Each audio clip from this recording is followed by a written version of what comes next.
I'm just gonna add that to the chart from when I was buying in. What was it, like at 2020, I guess? Yeah, it's right around there. Close enough. I might actually... So I bought in more here for like a long-term thing, but given this trendline support, I might actually make this a short-term trade here as well, because I can buy in, set my stop loss under 5% below my entry, which again, you know, a 5% below my entry, that's a low stop loss. Maybe what I'll do is if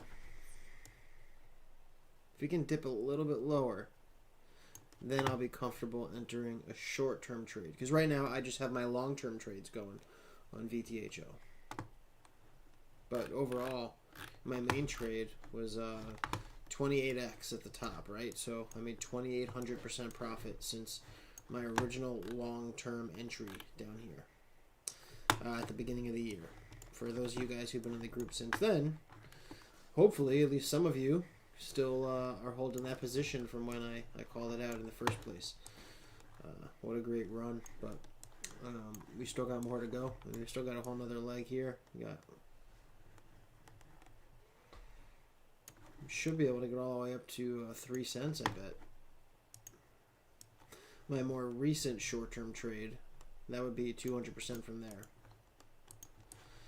And entering right here, if you were to buy right now with me, we have another 50% to go before we get to 3 cents, which is a pretty likely target to hit. So I think what I'm going to do is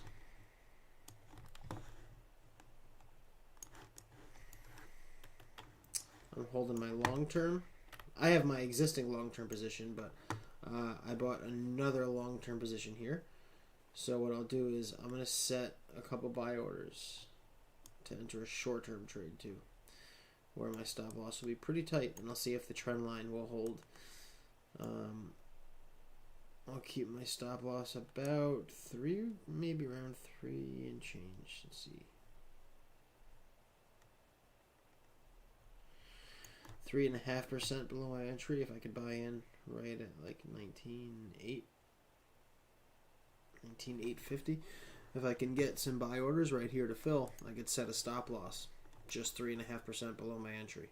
All right, I'm gonna do that. Let me set a couple buy orders right there. Stand by a sec. I'm gonna set a couple buy orders. Nothing too big. It's a little risky because I'm talking about a potential huge mover, but there's some risk there, of course. With a short-term trade with a tight stop loss, I could always get wicked out. A quick little dip can hit my stop loss, so it's a high-risk short-term trade. Long-term, I don't think it's high risk because I'm so confident.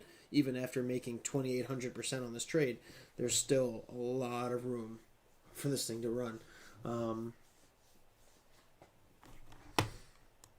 But short-term, with a stop loss only 3.5% below my entry, that's a high risk short term trade because all I really have here is the trend line support. If I had the top of the cloud on the 55 EMA above my stop loss, like if I bought in here and my stop loss was down here, then I'd be all right. That's a low risk trade, but in order to do that, I'd have to take like 12% risk, so I'm not going to do that. All right, let me set a couple buy orders. Stand by a sec.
Let's see what happens there.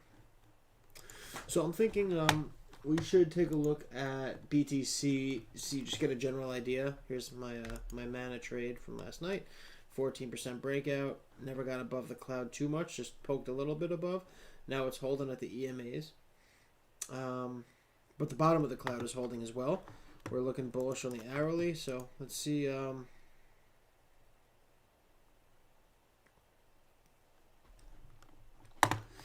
Let's see if she can hold there.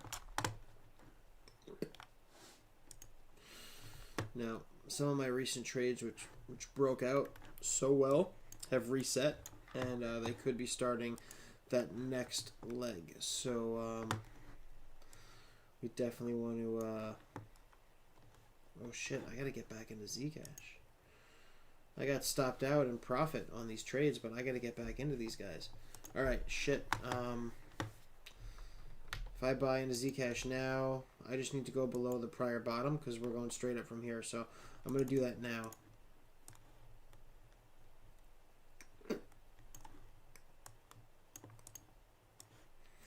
My original breakout call was awesome. It did really well. My model's been on fire. It's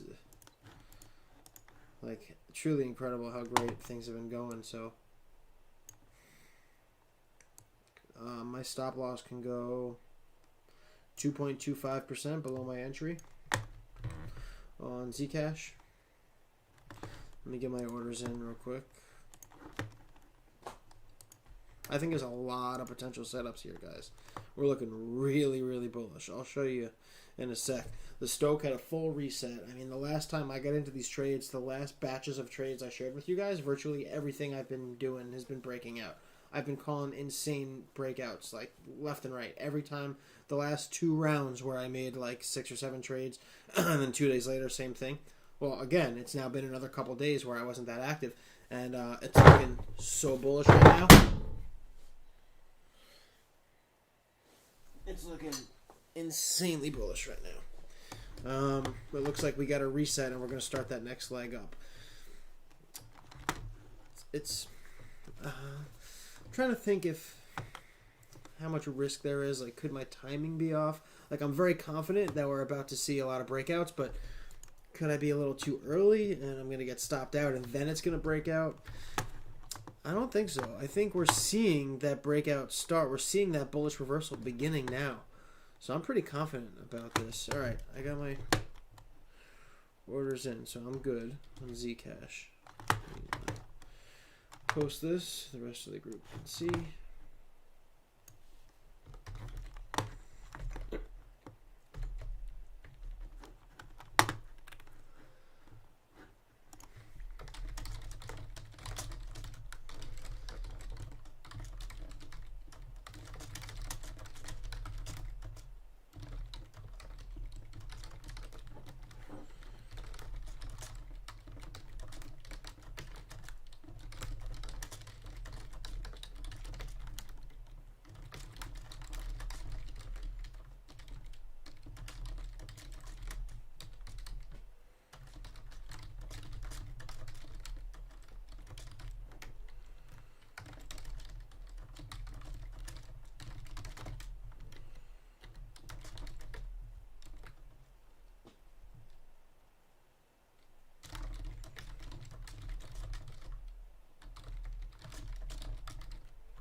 Good.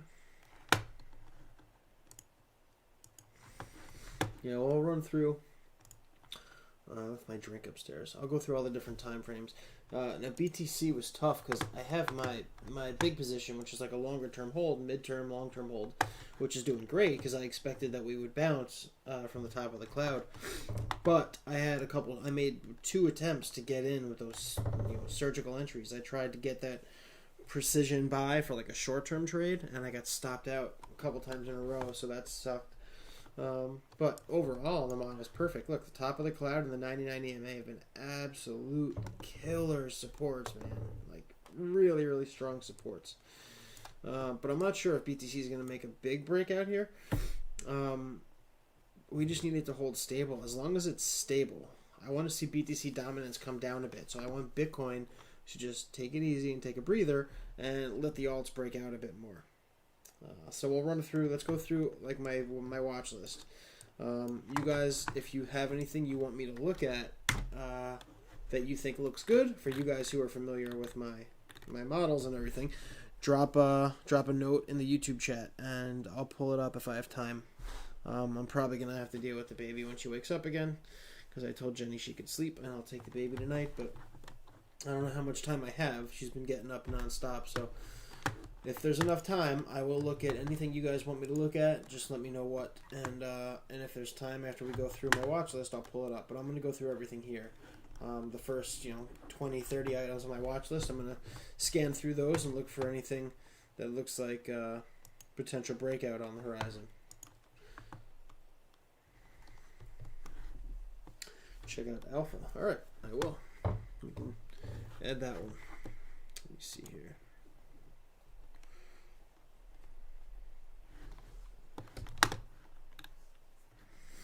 Yeah, why not?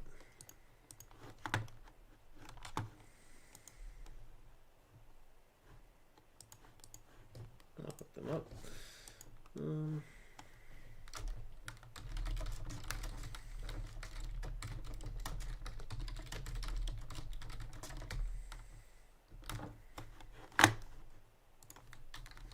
I'll do a freebie and invite people in Telegram too.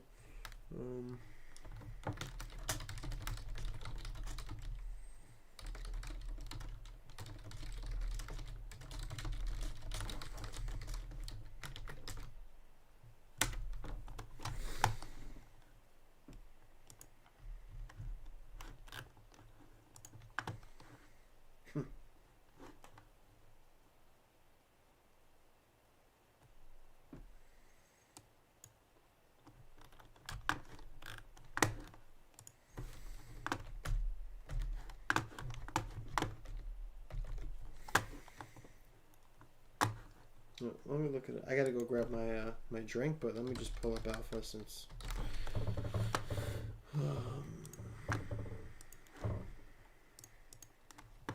There's a lot of stuff that's looking good, like a lot. I like the support Alpha has. We got a bullish reversal on the Stoke. Each of my dynamics are holding really well. What do the higher time frames look like? So overall, we're going to end up coming down based on the higher time frames across the board. That's on all altcoins.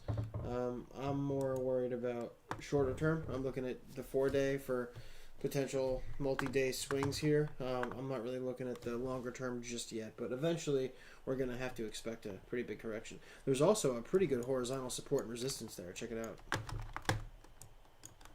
Remember, the more you study, the more you work with me and learn from me, and the more you practice yourself, you'll be able to just spot with the naked eye support and resistance like you wouldn't even believe.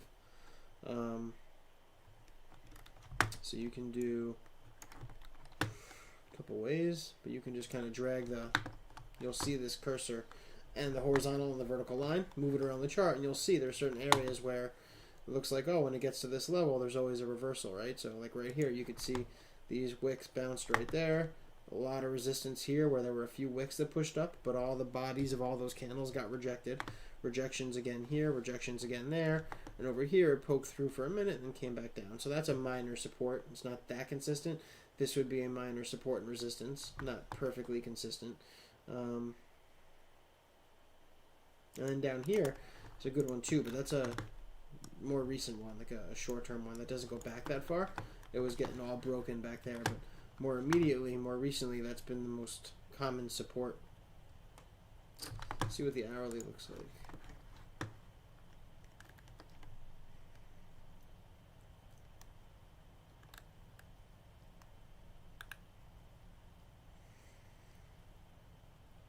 It's a bit of a range, but from like right here, 657 up to 69 right there, that range is kind of like right here, where the body of those candles maxed out. Same thing here at bodies of these candles, bottom of these wicks. So a little bit of a range, but I really like alpha. You're right. This is exactly what I would normally look for. I would have even gotten in earlier based on the falling wedge.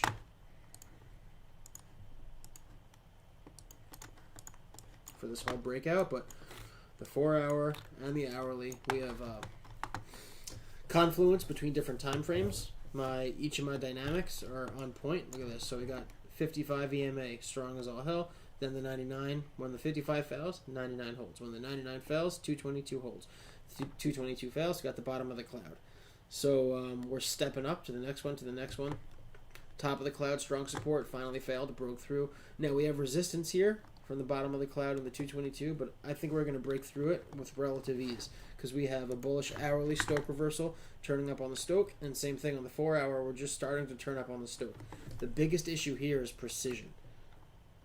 This is a tough one to actually buy in and get a precise entry where I can set a tight stop loss and I could buy in with my stop loss as close as possible to my entry. Now, what is there left? There's this candle's about to end. So we're going to have a pretty bullish reversal candle here.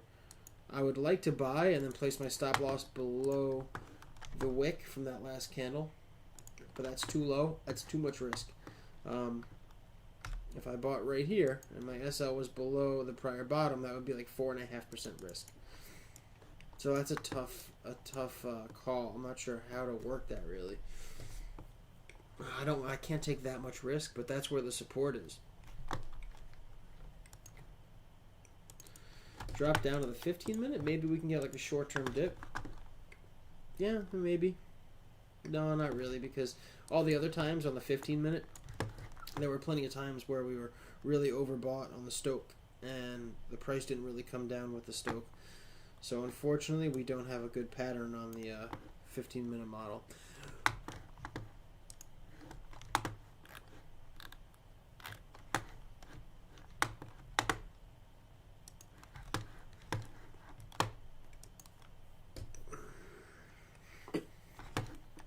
I do like it though. I just don't know.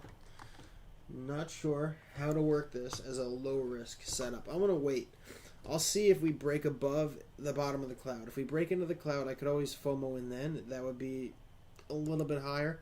Overall, based on the 4-hour model, the potential is to go obviously much higher than that. So coming off of the bottom, to give you an idea, starting a new motive wave here, we could have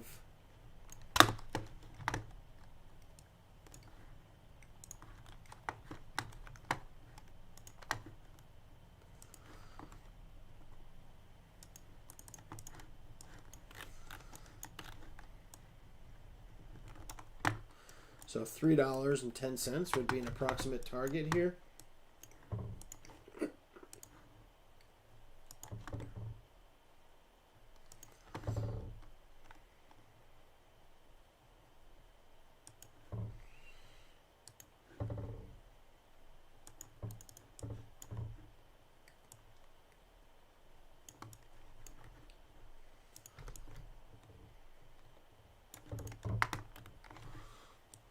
That wave 4 most likely couldn't come back down to 240 because there's a good support there.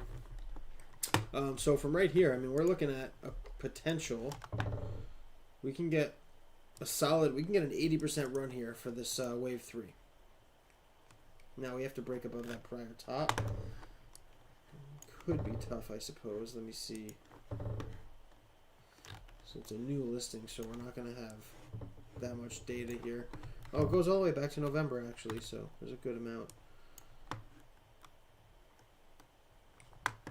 That'll be a strong resistance. We could theoretically not make it all the way to the 1618 extension. We could get rejected just before $3 because we could end up with a double top. That was a really strong rejection back then. But we certainly have the potential to get up pretty far before that happens. So it's worthwhile. Now, as far as how I want to play this, I'm thinking, like I said, I'm going to wait and see if we break into the cloud on the hourly.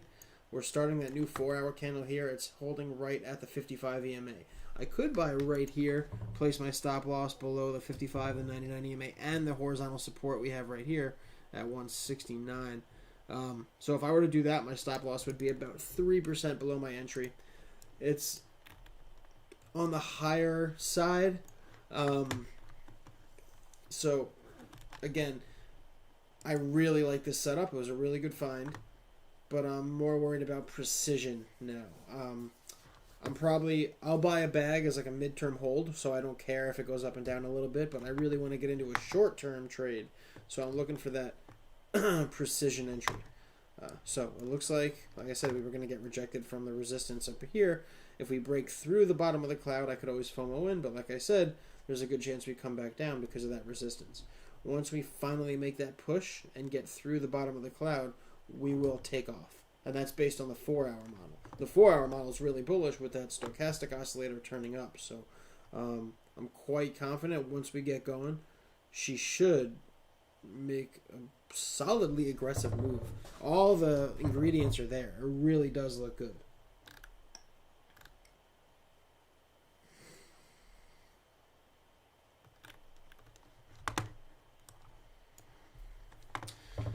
And I don't think we go below the prior bottom. So if the prior bottom to say right here would be about 3%, what that essentially means is if I were to buy in at about 1,705, right? If I were to buy in right there, my stop loss was, well, my stop loss would have to be below the bottom of this wave. So a little bit further means I have to buy in a little bit lower. So if I were to set some buy orders at 170, like right at 170, I can go a little, given the fact that there's a lot of potential here, potentially large gains, I'd be willing to take higher risk, maybe up to 3.5%, like at the most. For a short-term trade, that's really high. Usually when I do that on a short-term trade, I reduce my position size considerably because I don't want to risk as much. So in this case, I might have to reduce my position size, but not that much. Yeah, I'm going to do that. I want to make sure my buy orders are above that horizontal support. And this way my SL could be 3% below my entry, but it would be just below the bottom. And I want to get a little bit further below the bottom of this wave up.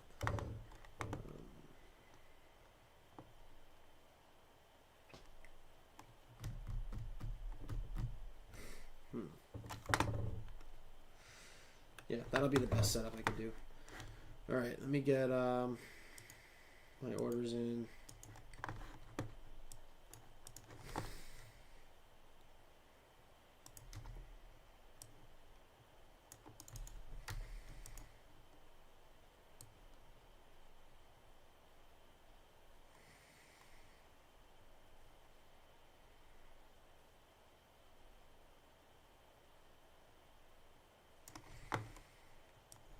That might work. All right, I'm going to do that. I'm going to set short-term buys here, right, on alpha. Now, the way I'm going to work this is I want to have short-term and long-term setup. So for my short-term setup, I'm going to have a tight stop loss.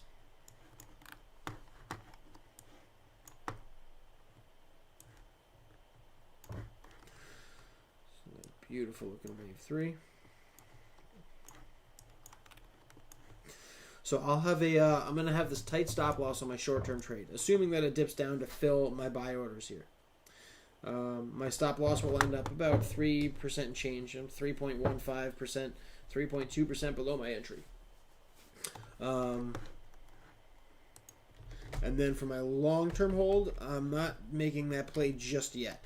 If my buy orders fill on this trade, at the same time, I will also buy a bag that I can hold long term.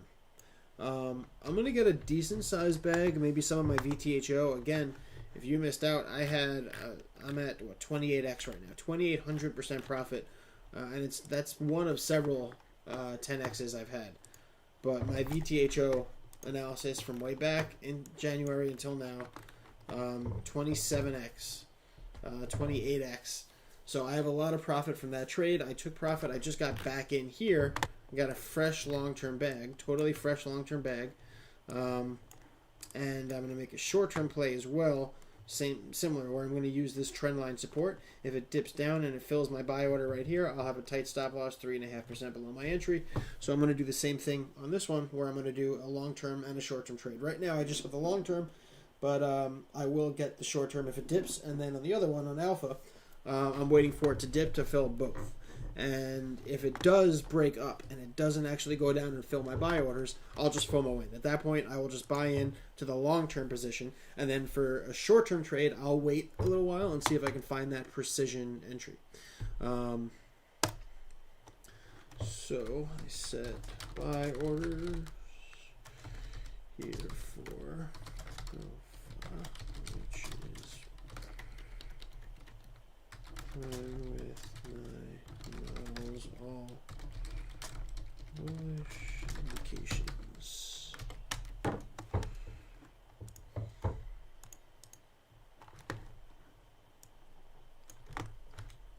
No, I was going to invite everybody, and then I forgot to post it in the public chat. I don't usually invite everybody, but figured every once in a while it's good to do it. Especially since I can't reach people through Twitter anymore, and my only outlet now to actually reach the community is through other social media, but YouTube being a big one. I probably should have made the YouTube stream public. Well, I guess I could do that. Fuck it, I will. All right, so let's do this. Let's run through the rest of my watch list. Since I have a new buy entry strategy configured here for Alpha, I'm going to pull that up to the top of my list. Let's go through my watch list. Let's start with a quick review of Bitcoin. Let me just go grab my drink. And see what we can find. But yeah, everything's coming together right now. BTC, we have this trend line support. Can't see it yet, but it's right here. See how that aligns with the top of the cloud? Again, with my Ichima model, you can look at one of my Ichima dynamic supports, the 55, the 99 EMA, at the bottom of the cloud, the top of the cloud. You can use those dynamic supports and draw a linear fit model. And essentially, you would take the average by plotting it. You would just approximate what it would look like to do a linear fit of the top of the cloud, and you would end up with a trend line approximately like this. And sure enough, that's where we keep bouncing. So even at times where it doesn't hold exactly, or it doesn't bounce directly off the top of the cloud, it's still hitting that approximate trend line support. The data that goes into the cloud is so incredibly valuable, especially the top of the cloud when you're bullish like that for support. It's incredible. It really is good at identifying those big recovery bounces. Now here, it looks like on BTC we could actually retrace. If we don't get above this resistance, we're probably going to come back down and test the top of the cloud again, which is fine as long as we remain mostly stable. If we were to go back down below 56K, that would throw the alt trades into disarray. But as of right now, I'm going to assume that BTC holds because the alts look so bullish that the most likely outcome would be BTC remains semi-stable or corrects slightly but doesn't make a big move down, and that allows all the alts to push bullish. Because the way it looks right now, a lot of the altcoins are so bullish. I can't imagine them failing without BTC would have to dump. So as always, I'm prepared for every eventuality, right? So I'm going to make sure that on my trades I have a stop loss in place. If BTC does dump and it destroys all those bullish models on the altcoins, the trades that I take a loss on, I'll take a small loss. You know, I'm going to have a potential 2% loss on this trade or a potential 1.5% loss on this trade. You got to make sure you always have a stop loss on every one of those short-term trades. Long-term trades, I don't have a stop loss on a lot of them, and you've seen the reasons why. I had, again, you know, I make 2,800% on this trade right now. If I had for my original entry, can you imagine if this went 20? This literally did a 28x, and it's not even done.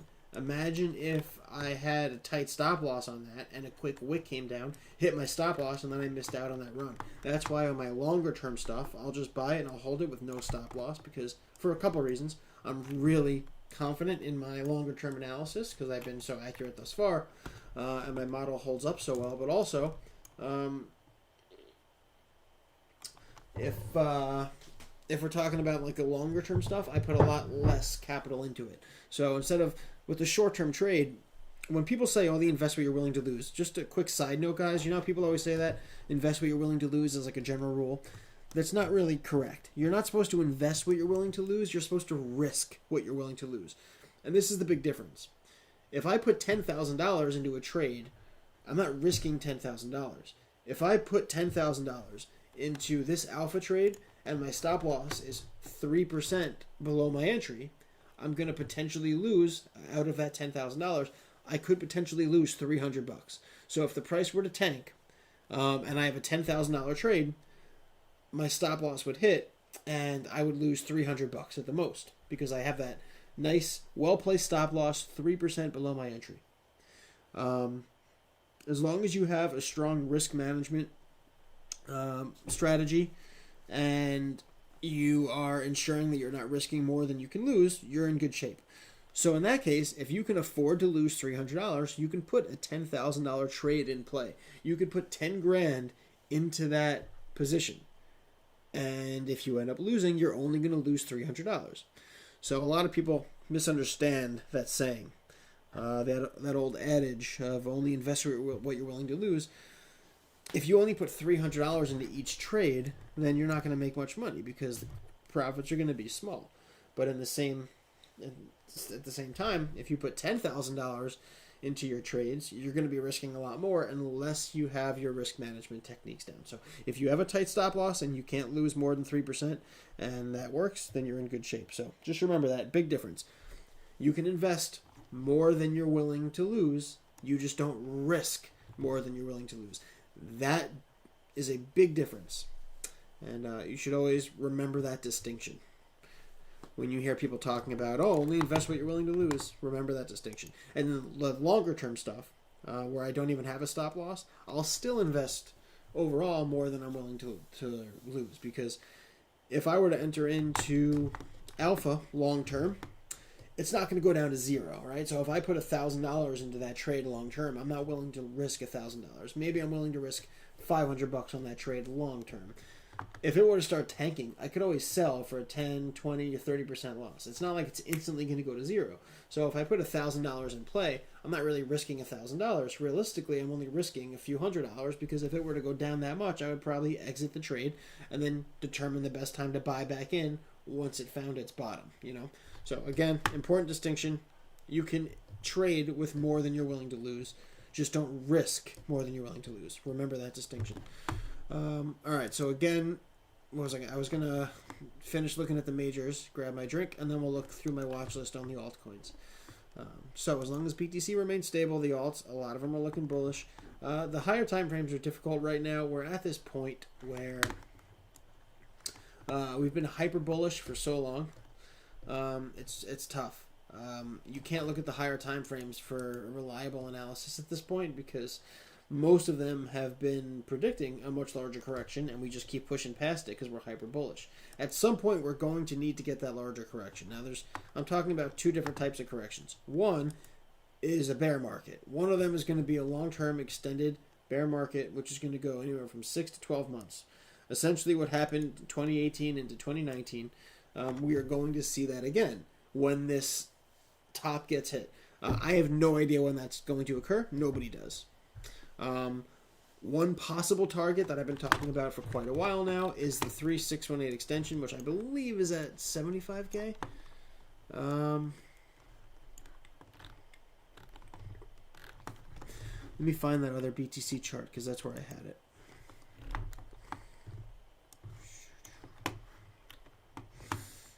About 72K is the 3618 extension.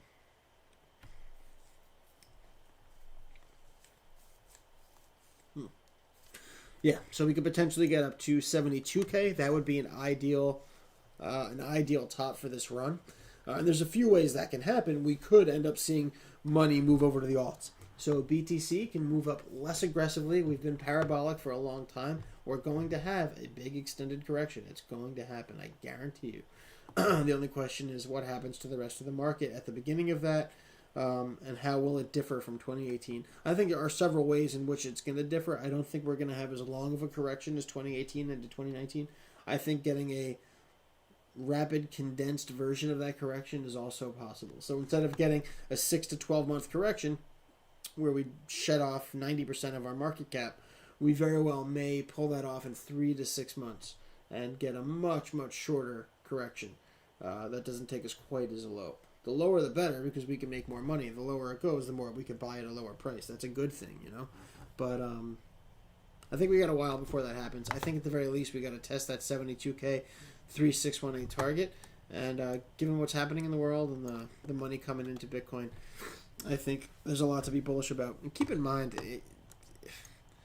long term, there's just, if you ever feel like you're getting in too high of a price, no matter what, Bitcoin's going to be dramatically higher in the future. If you don't worry about exiting, you don't worry about setting a time limit, you're going to make a lot of money on Bitcoin if you just buy and hold it. I've been telling a lot of people lately, like, a lot of people who don't know anything about crypto, who don't trade, have been asking me questions because they either know that I'm in the crypto game, or in some cases, it comes up in conversation.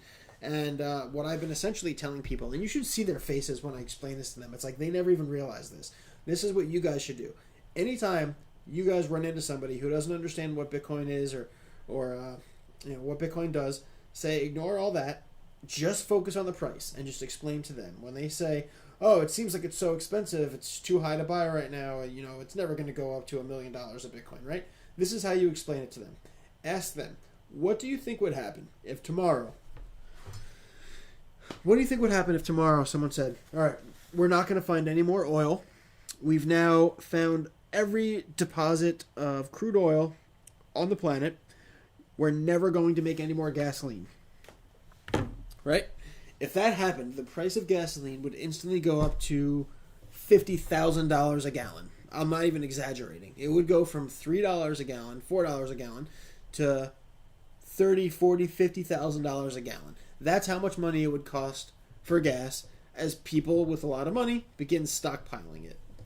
Same thing with gold. What would happen to your gold jewelry if somebody said, hey, we did this scientific analysis and we're never going to find another mountain filled with gold. We're never going to find another gold mine. What we have now is all we're ever going to have. Well, that's Bitcoin.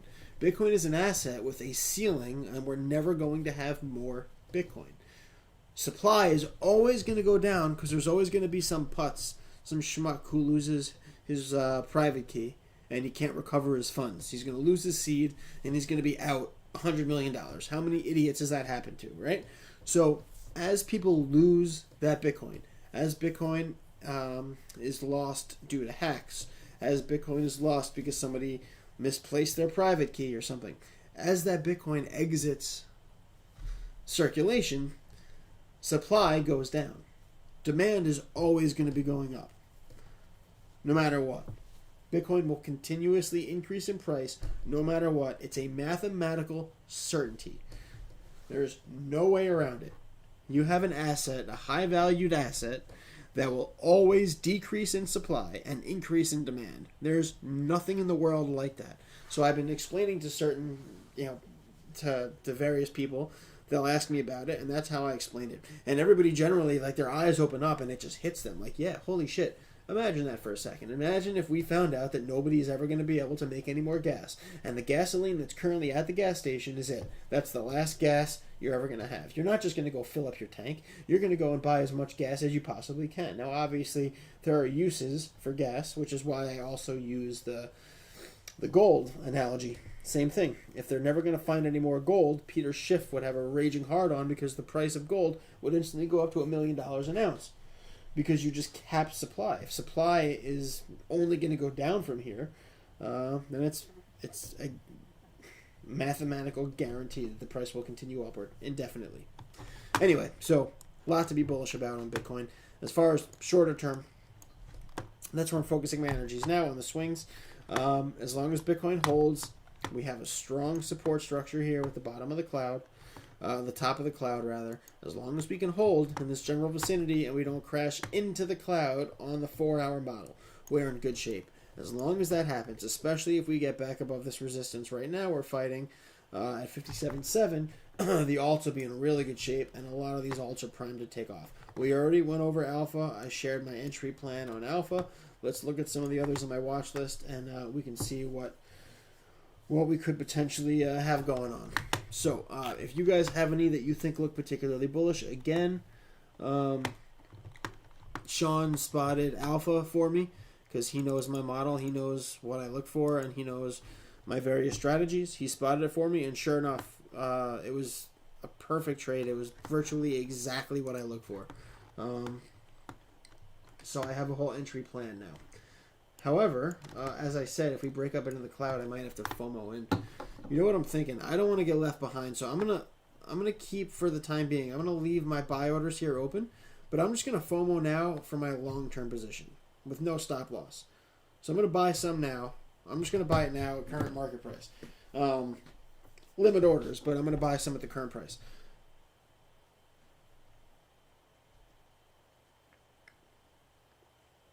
So let me do that real quick.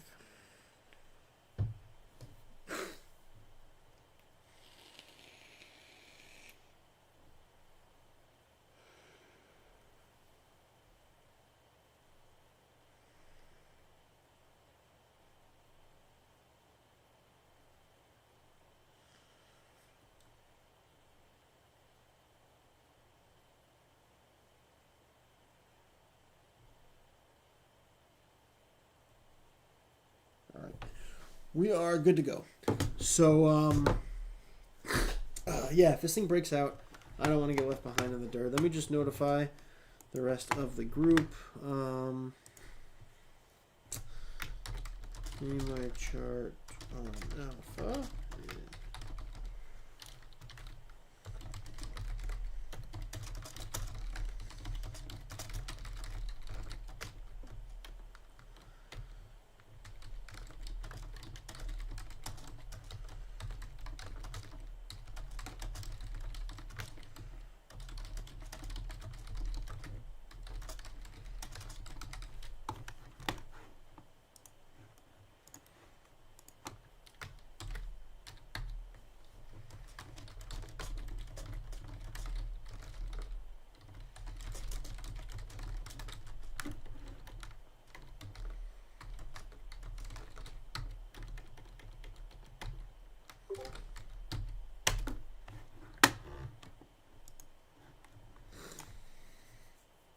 Joey in the group said ICX and Neo are looking good too. So, all right, we'll check those out. Let's run through the list. Oh, I'm going to go grab my drink, and then we'll go through the rest of the list. Just a reminder for everybody who is in the group, my mana trade, which I shared with you guys last night, broke out, just as predicted. 222 EMA, epic support, each of my dynamics putting in work. The hourly looked good, the 4-hour looked good. Now at this point, we're correcting on the 4-hour, but we don't necessarily have to come down that far. We're going sideways with the top of the cloud. We have the 55 EMA giving us a nice strong uptrend here. So I don't want to do anything too aggressive moving my stop loss up. So I'm just going to leave it as is for now. I never even moved it up to my entry, so I'm still taking risk on this trade. If you're in a position, if you got in with me and you can't afford to take the risk, you can move your stop loss up to your entry, make it a risk-free trade, and you can't take a loss. You could also move your stop loss up here, so it's like just below the top of the cloud, and your stop loss would be 1.2% below your entry. I'm just going to leave it open as is and let it ride. I can afford to handle the risk. Plus, it's definitely possible. I don't want to get wicked out, but it's certainly possible we push up from here. There's also a new trendline support, it looks like, because we had... That was the trendline resistance on the way up, right? We broke through that, and what happens, I always tell you guys, when you break that resistance on the way up, when you break those trend lines, you come back down and retest it as support, right? Well, that's exactly what happened. We pushed up, got through that trend line resistance, came back down, tested that as a support, and it worked. It came back down, broke through resistance, came back, tested support, and we bounced from there. So it's in a really good position to continue upwards. We have to get above the cloud on the hourly as well. But as long as we stay above that general support range, I don't think we're riding the support down much more. We may come down and test that trendline support one more time, but eventually it's going to break out and bounce. And when it does, it should run up relatively quickly to back over $1. I would say within a couple candles on the 4-hour chart. So if we come down and dip one more time and hit that trend line support and bounce from there, I think within 4 to 8 hours from when that happens, we push right up back to a new local high above $1. So mana's looking good. A lot of the 4-hour charts are starting to turn up bullish on the Stoke. Now, in the case of Link, we came back down all the way to that main old support. Look at that wick right here. All these wicks over here, those main candles, right? Same level. That's a killer support. So if you were to buy right here, stop loss can go just under 2% below your entry. Buy right here, stop loss goes 2% below your entry. Now your stop loss is below where my original stop loss was in this general area. I'm still in this trade.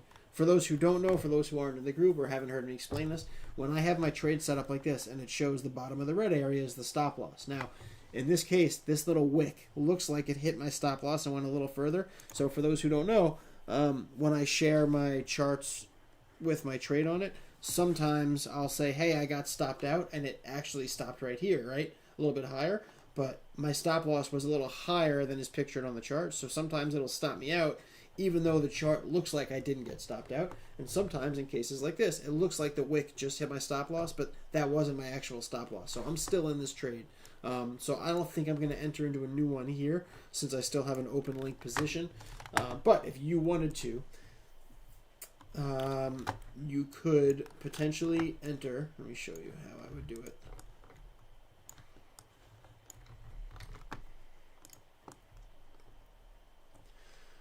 This is actually really bullish.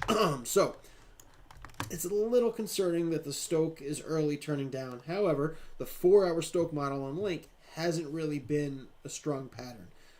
It's been all over the place, zigzagging, right? So when that happens, it's not a reliable predictive pattern, so I'm not going to worry about that. Normally, that would be a little bit of a bearish indication, but in this case, I'm not worried about it. In this case, I expect to remain bullish. So let me just quickly check.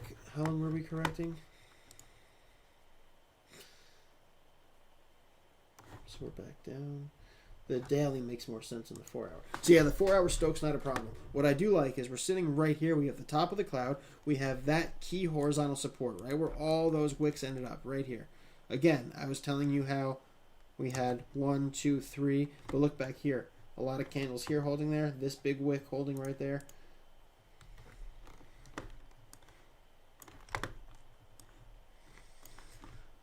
Even back here, wick right there.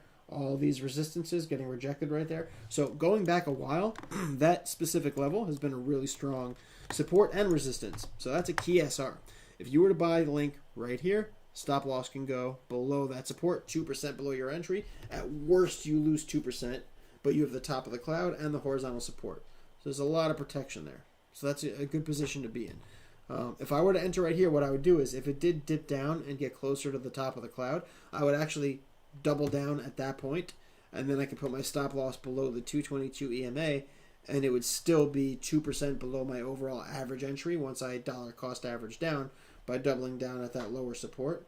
But I'm not worried about that now. I'm just sharing the basic setup, which would be to enter here with a stop loss 2% below entry.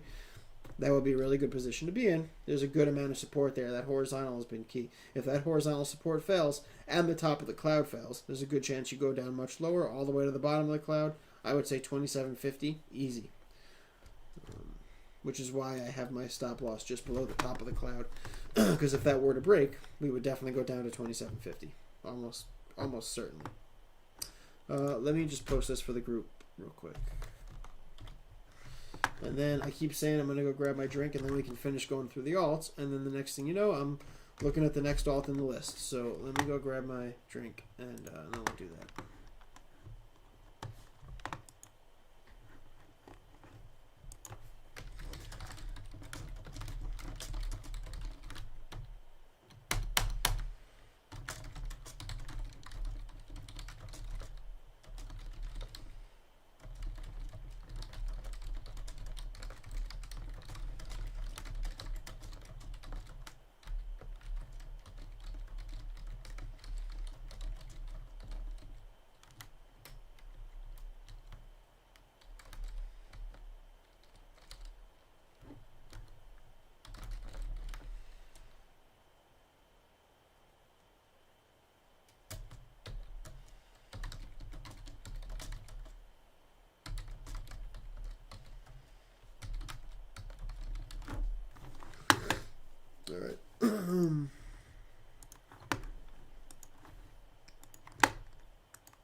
I might even move my stop loss is almost right where this one is.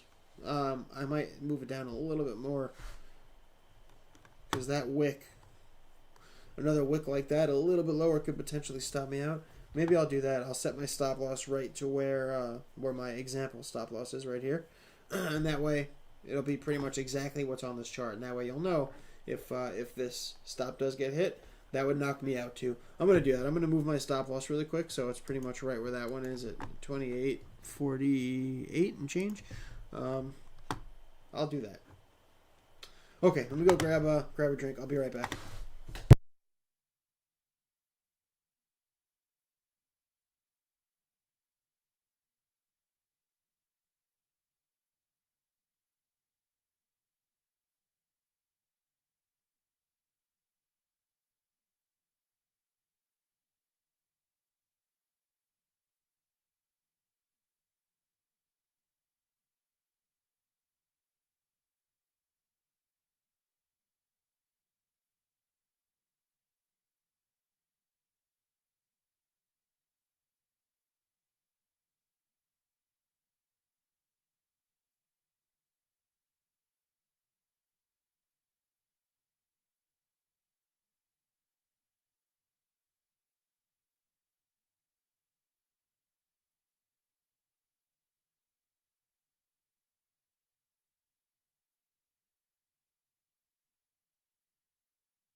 Hey.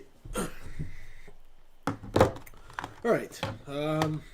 Yeah, let's check out the rest of these guys. Can you explain a little bit about your analysis? What analysis? What were you asking about specifically? Oh, by the way, key is going to go up a lot more. You can see my key analyses have been absurdly accurate. I mean, just fucking disgustingly profitable. From my original long-term entry, and I've added along the way, like at one point, so this one, 300% bottom to top, we're going to be back to an all-time high. My original entry, at the most, I was up about 500%, and we're going to get back up there. And what I do is, I will get in to a long-term trade, and then every time I make these short-term breakout calls, like this one I got stopped out on, for a 3.97, so 4% loss on that one, but this one I made 100%, right? So these short-term trades that I get into, I will get into these short-term positions, and then I will sell them at some point when I'm up a lot. Or I'll move my stop loss up usually. So as the price is going up, and it's up 10, 20, 30, 40, 50, 60, 70%, as that happens, I'll progressively move my stop loss up higher and higher to lock in more profit. So I'll have my stop loss set high enough where when it does correct and comes back down, it hits my stop loss and stops me out.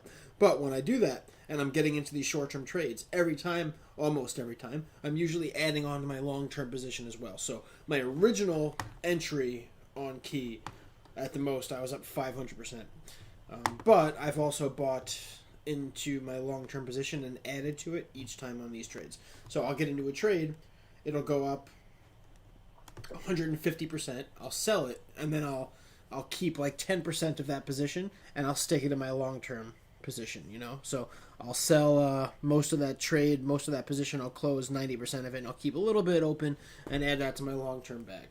It's a great way to build a long-term position over time, right? If you're making short-term trades, if you're a day trader, you can build that long-term position over time by doing that. It's a really good strategy. It's an easy way to passively increase and pad your long-term positions without specifically buying long-term bags all the time. Just whenever you're making short-term trades, add on to it a little bit. Or rather, when you make a short-term trade and you're in profit and you're taking profit, keep some of those profits in the position and add that to your long-term bag.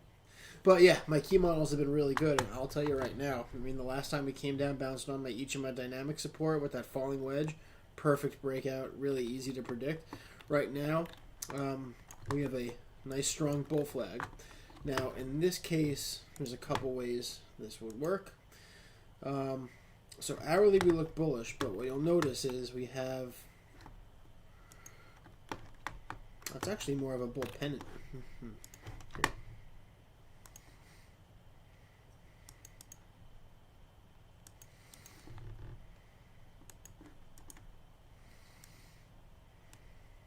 See?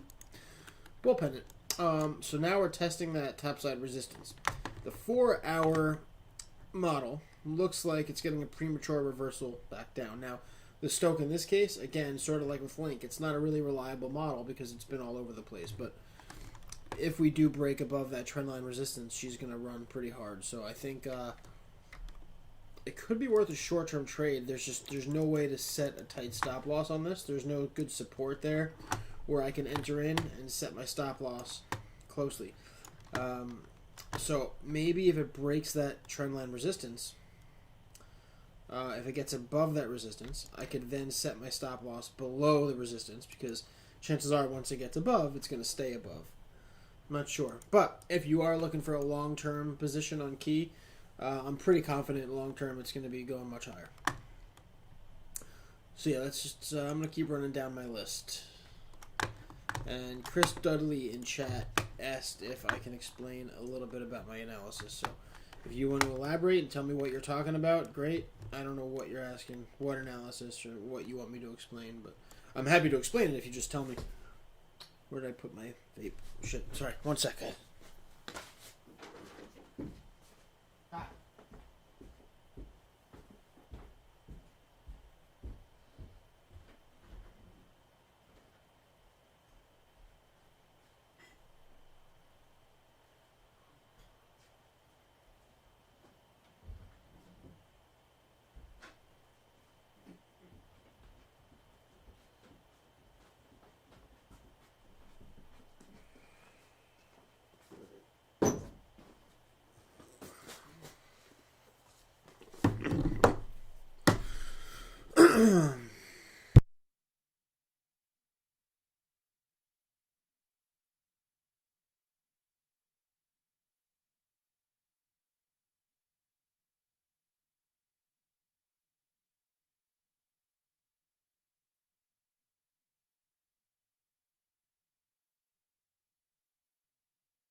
Oh, cute. Sorry, when you DM'd me earlier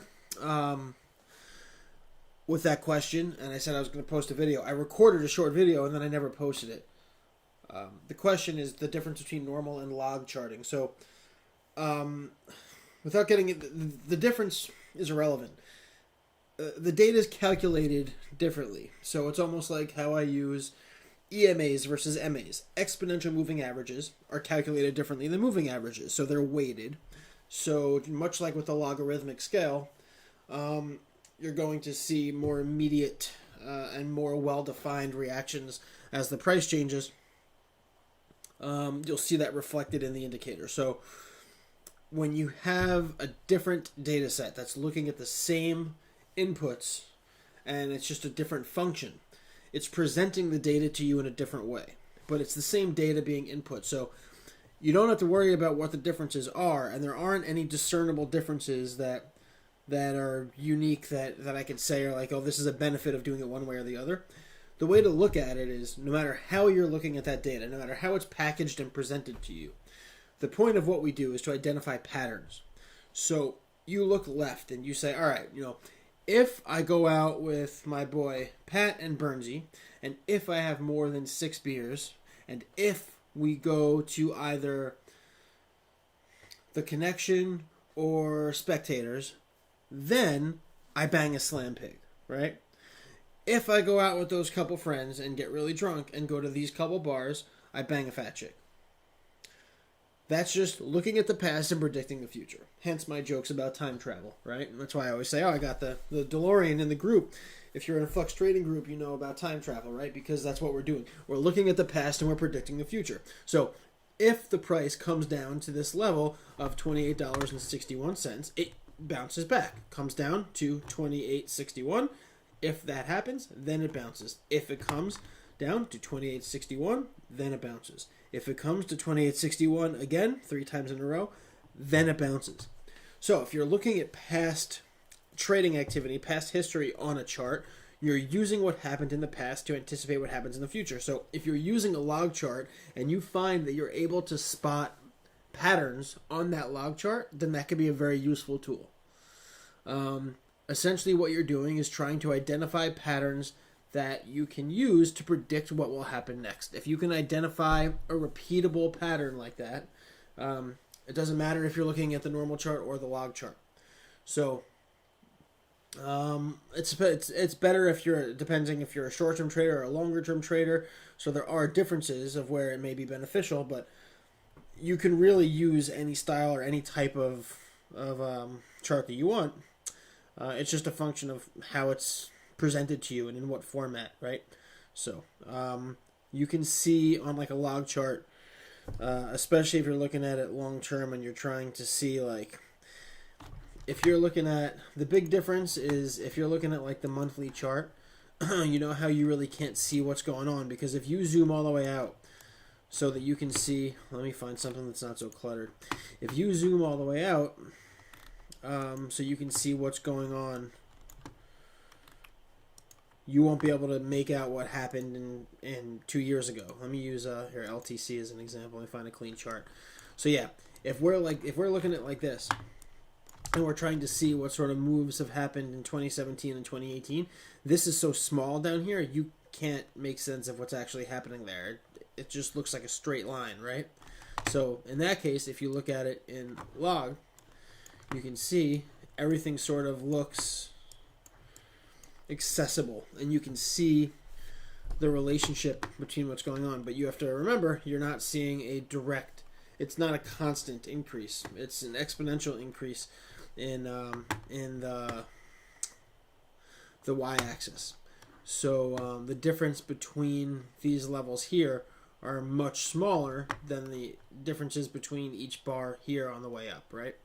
So it's like saying, all right, well, down here, every time you go from one box to the next box, you're looking at a change of $5, while up here you're looking at a change of $1,000. But it packages it in such a way where you can identify patterns you might not otherwise be able to see.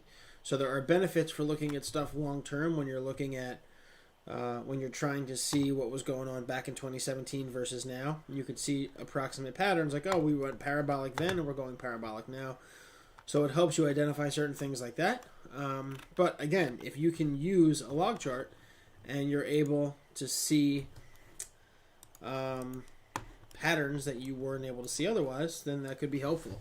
The way I trade, I don't really see the benefit. If I'm doing longer term stuff and I'm trying to identify just general patterns, it's helpful. But other than that, there's really no need, in my opinion, to use it. Like if you're trading within a single time frame where everything is visible, that's all I need, especially since I'm mostly doing day trading and swing trading. All right, back on topic.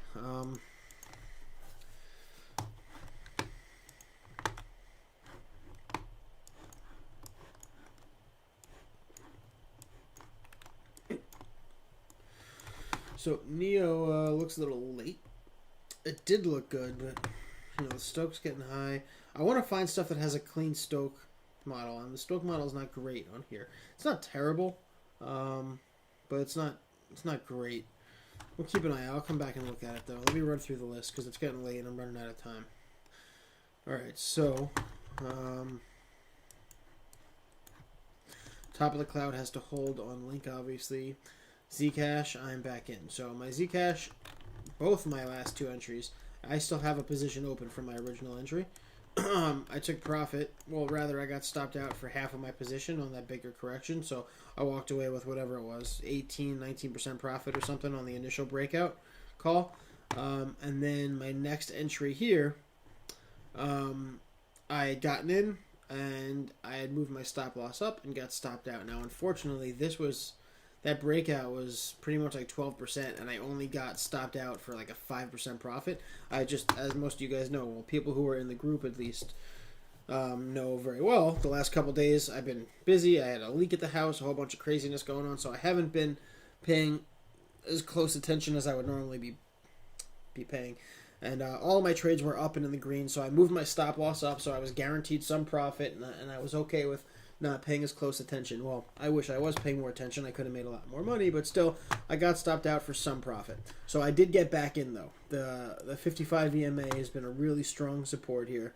So I decided to get back in. Plus, if you look at the hourly model, you'll see we got the bottom of the cloud there as well. And my stop loss is below the prior bottom, given the fact that the Stoke oscillator is turning up on the 4-hour and the hourly. We got some confluence there between different time frames. So if it runs out of steam and we don't get that nice bullish reversal on the Stoke, it won't be looking as good anymore. But as of right now, for the time being at least, it still looks good. So I am back in ZEC.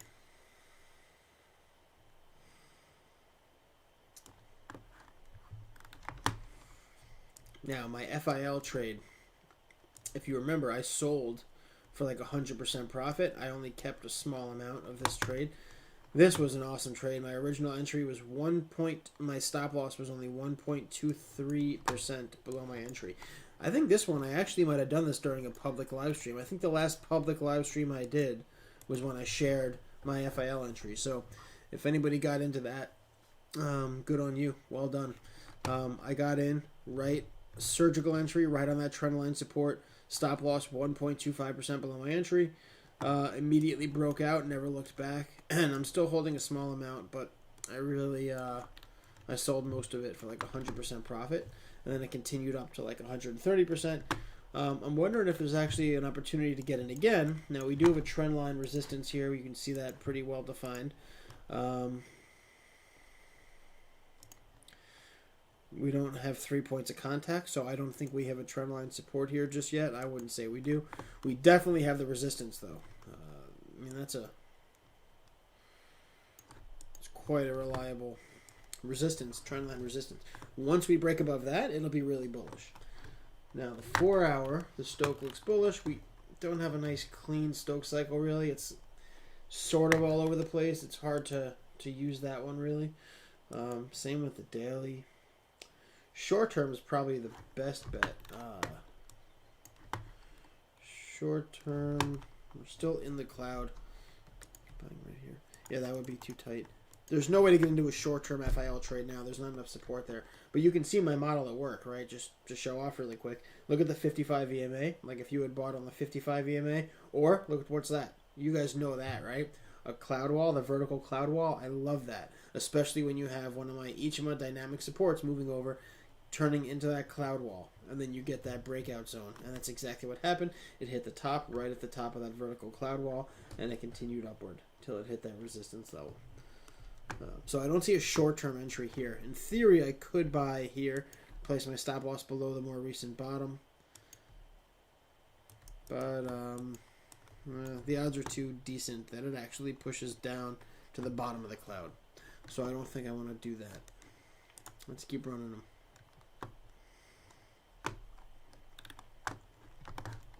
Now, I got my main BNB trade, but what sucks here is last night I got into another short-term BNB trade, and it was perfect. And then we just dumped, and it went down to my 99 EMA. On the bright side, my 99 EMA held really well, so I love seeing that. Like, look at this thing, this entire way up, other than 2 candles right here. The 99 EMA did an incredible job providing support. A couple wicks down here and there, but most of that trading, when those candles opened and closed, were above that 99 EMA. So that was pretty awesome. We're getting, on BNB, we're getting pretty high on the 4-hour stoke.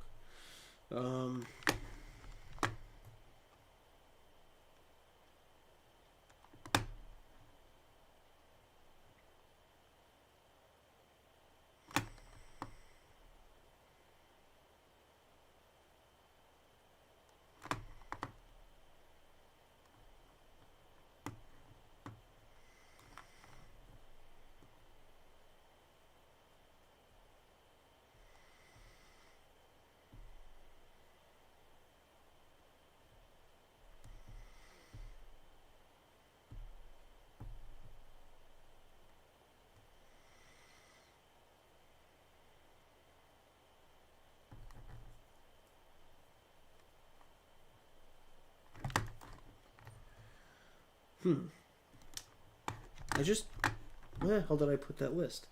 I had a list of other alts from earlier that people had mentioned. Anyway, alright, so BNB. She could stay above the cloud, actually, so I'm not turning bearish on her yet. I'm leaving this position open. We'll see what happens. The 99 EMA is killer. At the very least, I'll have my original entry. I'll set my stop loss to my entry price. So at least I won't take a loss. Oh, I already did that. My entry is my SL now. So I can't take a loss on BNB. I'm only up 5% profit, so 5.5% profit. So there's no point in selling now.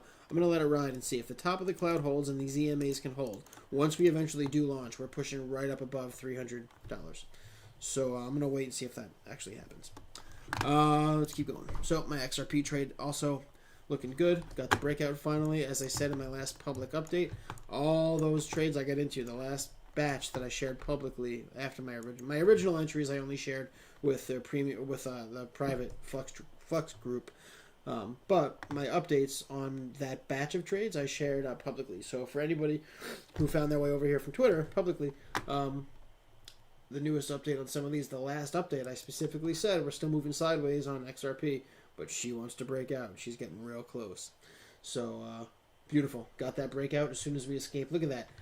As soon as we got out of the top of the cloud, right? So the top of the cloud being one of my key dynamic resistance levels. Look, that's what was holding us back. And then boom, second we get past that, we launch right off the 55 to 99 EMAs, each of my dynamics. So broke through that one resistance, bounced off of the supports, went right up. 18% breakout call. Perfect. So now we have horizontal up there.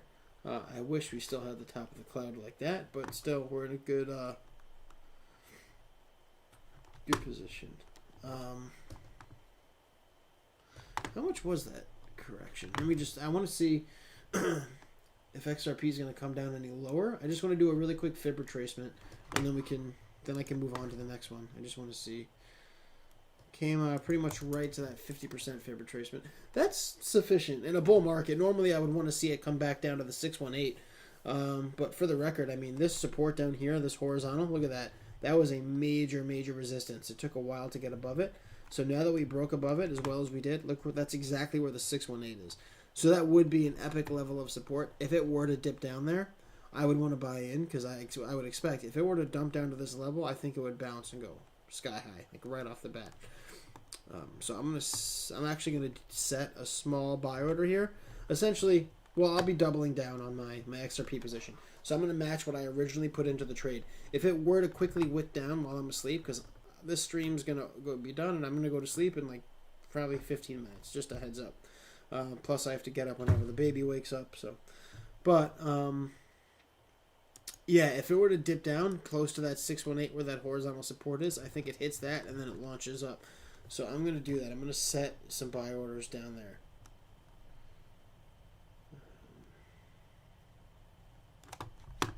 Yeah, I can do that. All right, so I have that set for XRP. Other than waiting, XRP, it looks bullish, and I like the top of the cloud here. Look at that. On the hourly model, the 55 EMA, killer support. The top of the cloud and the 55 together, killer support. Actually, a decent probability of a breakup from here, to be honest. Because we have trendline resistance.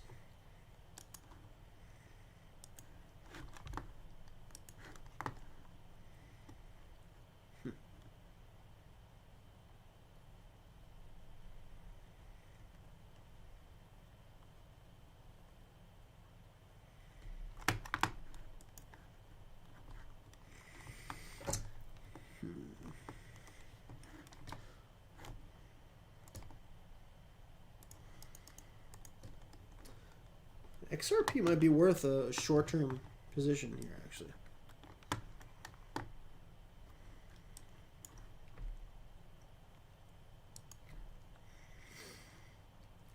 Because based on the hourly, if you were to buy right here, stop loss goes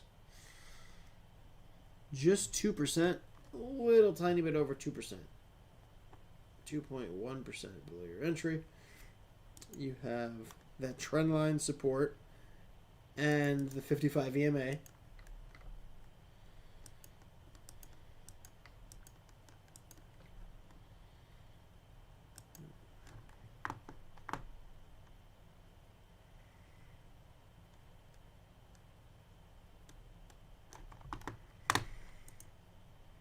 I think I'm going to do that.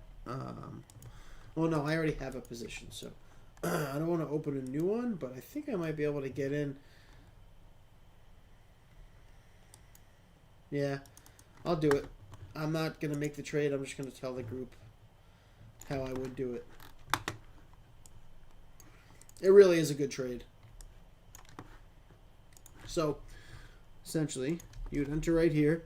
Stop loss goes just about 2% below entry. Nice and tight stop loss. So, worst case scenario, if XRP tanks right now, worst case, you could only lose 2%. So on a $1,000 trade, you could lose $20, and that's it. And it's actually coming down a little bit here, getting closer to the top of the cloud. So if the entry price, if we can get in a little lower.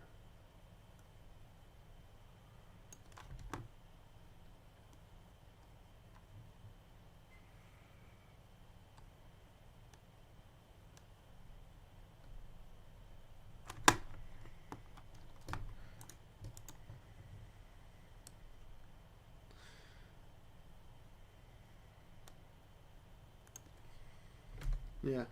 I was going to say, I could actually set my stop loss tighter on that. Like, the stop loss could be 1.75% below entry, making it a much lower risk setup. But even now, 2% below entry is still low risk. I think you could buy in now, place your stop loss 2% below entry. So you're taking a very small risk relative. You know, you put $100 in play, you're going to lose $2, worst case scenario. But if it breaks out, you could make 10, 15, 20 bucks. Obviously, risk reward analysis, not even close. The potential profits dramatically outweigh the potential risk.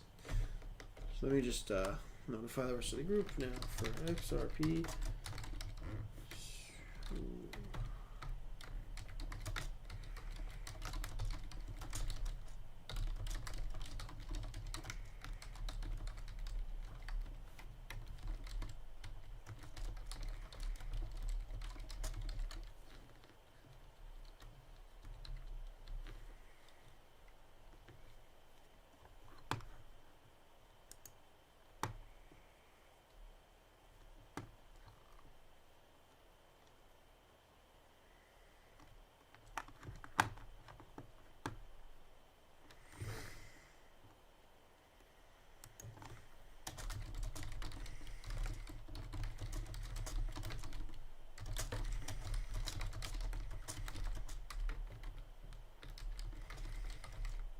It's actually going down.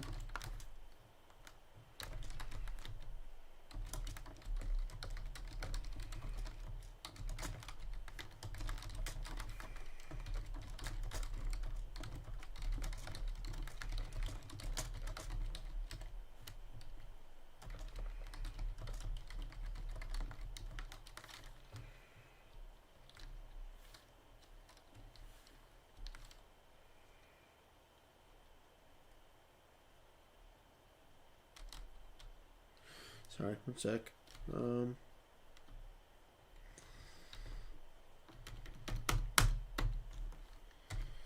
Yeah, it's dipping ever so slightly below where my pictured entry was, but anything until the top of the cloud here, that's where I would expect it to hold, if anything.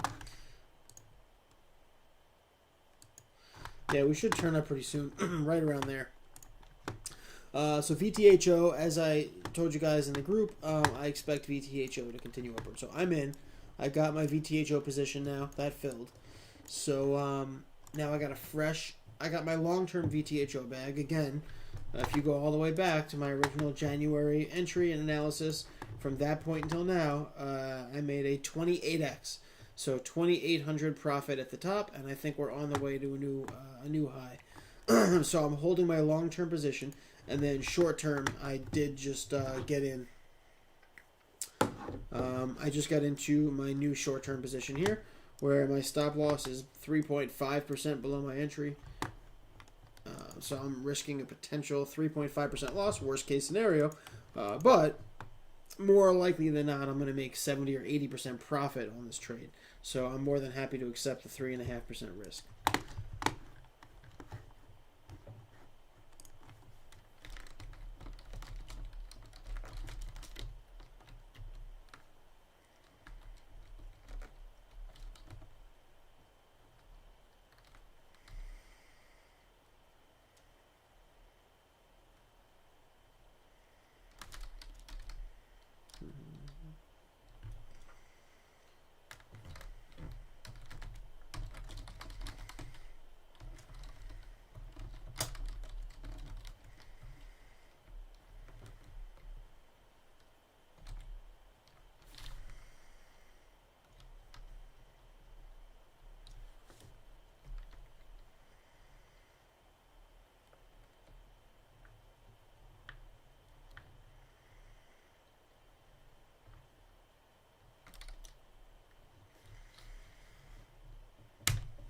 Alright, what's next? We already talked about key. Again, like I said, good chance we get rejected from that trend line resistance. If we break above it, then I would consider buying, but we didn't. We got rejected. So let's see how she plays out. She's got to come back down a little bit. We'll see what happens.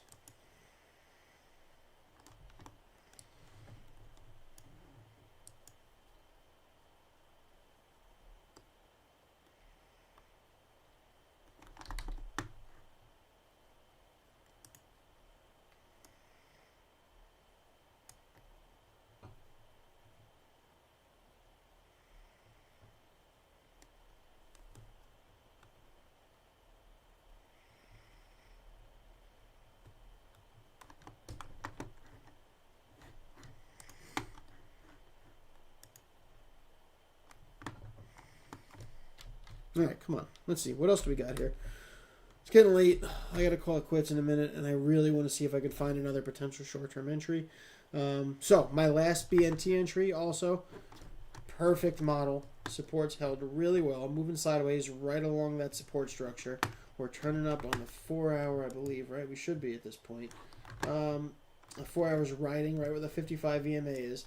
We really got to get above the cloud. If we can get above the cloud, she'll be back up to 850 within a few hours. But yeah, I mean, it's really tough getting back up above that. Well, we've been holding above the 55 EMA, which is good. That's key. No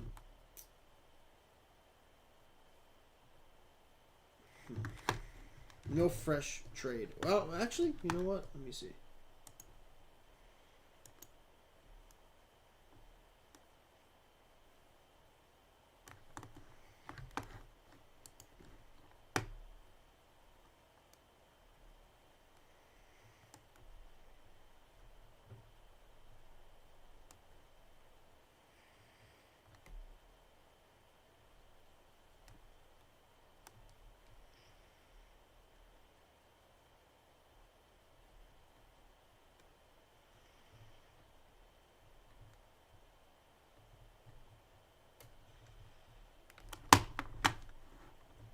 All right, what else?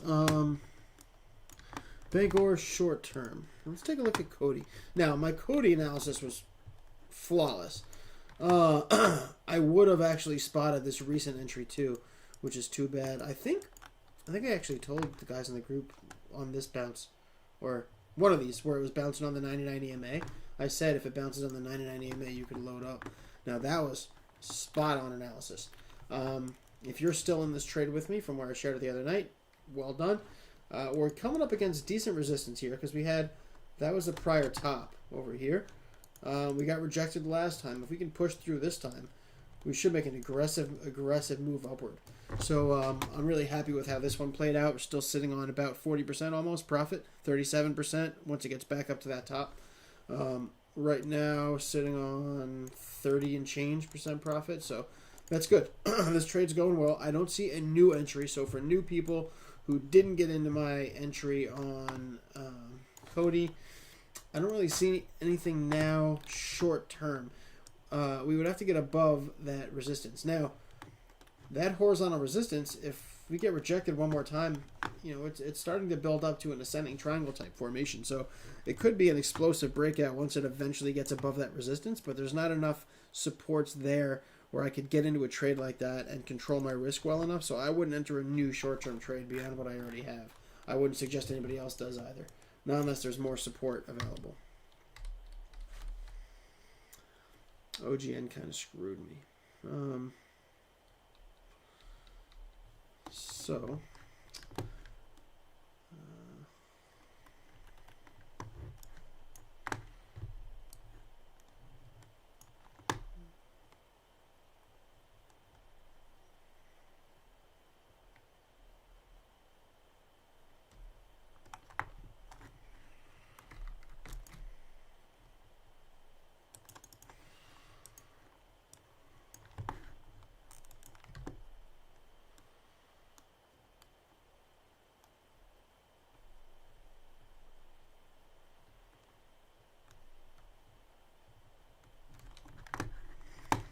55 EMA on a 4-hour model.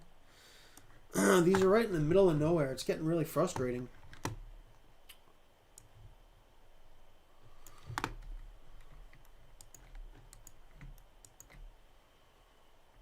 That's not tight enough. See, 4%, 4.25%. That stop loss would be too low below my entry. I don't want to take that much risk. But I really like the trade otherwise. It makes it really difficult.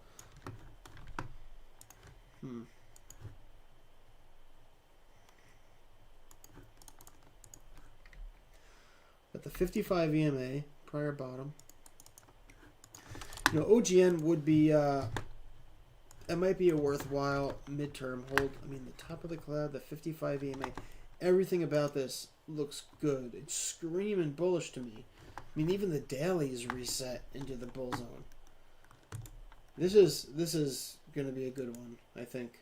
I think OGN is really screaming potential, guys. Pay attention here. We got the 222 EMA. Look, super support over here, super support. The only issue here is just too much risk. If I were to buy here, my stop loss realistically would have to go below the prior bottom. So about 4.5% below my entry is much, much lower than I would want to go. But as long as that 55 holds and the 222 on the hourly, if this thing does break up, it's going to be worth it because it's going to be majorly profitable. So I'm going to do it. I'm going to pull the trigger on it and just take a little bit of extra risk. So let me get my buys. Let me just buy it because it's starting to move a little bit. I want to make sure I set my buy orders now, and then I'll explain exactly what I'm thinking.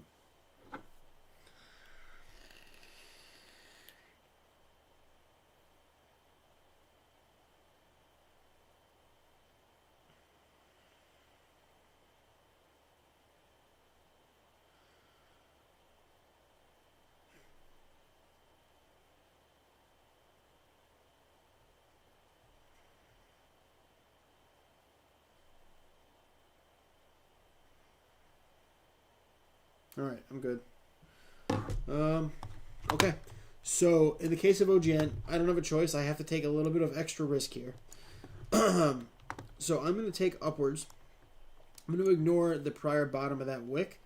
I'm going to keep my risk to close to that 4.5% below my entry. It's a little bit higher than I would normally take, so I'm going to treat this like I would a higher, a longer term hold. So I'm putting about 65-70% of my normal trade amount. So the normal amount I'd put into a short term trade, I'm putting a little bit less than that. I'm only putting about it'll probably come out to about 70% of what I would normally put into a short term trade. That way, if I do take a 4.5% loss, I'm losing the same dollar amount that I would have lost if I had a normal trade where I was risking 3% or 2.75%. So, but this is a high risk trade, so I'm going to just make sure everybody in the group knows. With a stop loss that's 4.5% below my entry, I have to consider that a high risk trade. But the potential profits are huge, because if this support structure holds, we'll make another push. We're going to get up at least 40% back to the prior top. At least. So that's what makes it worth it, even though I got to take some additional risk.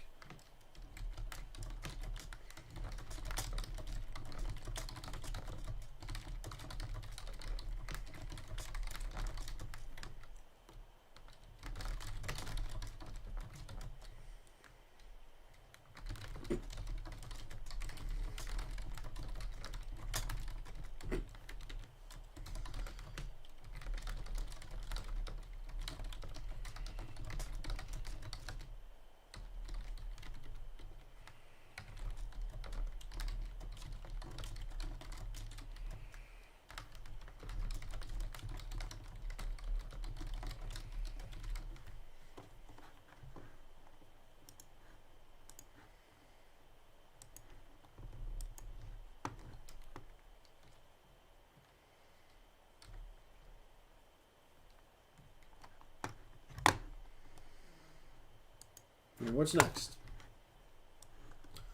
Is CHZ looking bullish again? Did she get enough of a reset? Because she perpetually wants to explode.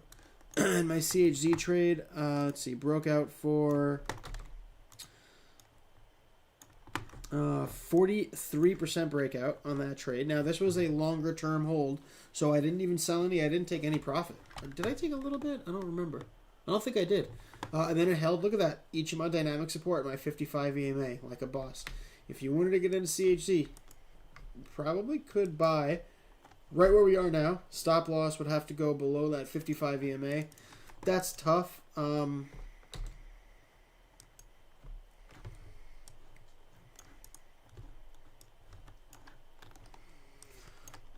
don't see how that would really work on the 4-hour model.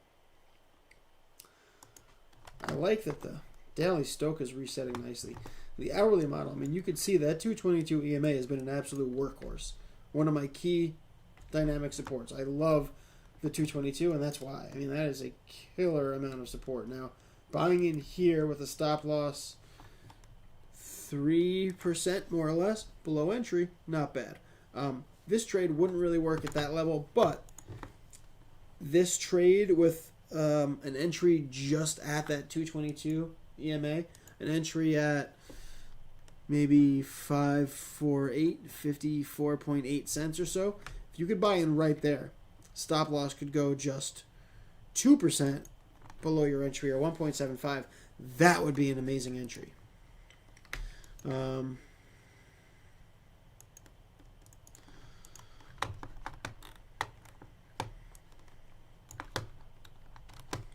This comes down, so here's the deal. With this CHZ trade, I would actually get into a short-term trade here.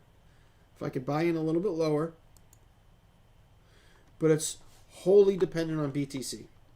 So BTC is getting rejected from those EMAs now. If BTC can stay bullish, CHZ will likely pump really hard. She has numerous times. She's done it like 20 times. She's primed to do it again, but is heavily reliant on BTC. If BTC doesn't maintain stable bullish heading, I don't think she's going to do it this time. There have been other times where BTC corrected and CHZ continued upward. I just don't see that happening now based on what we're currently seeing, but anything's possible. I might still want to make that trade. I might want to make the trade on CHZ. I'll probably come back after I close the stream out. I'm tired. Baby's going to be up soon, so we got to go. But I want to see if a couple other trades might be doable first. So FTT does look really good here on the 4-hour model.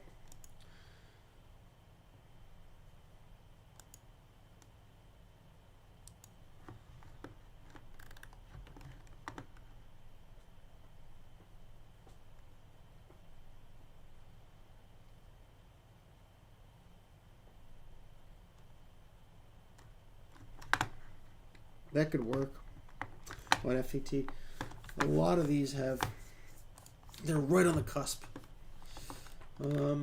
So 1 inch. Now on 1 inch, I actually never got in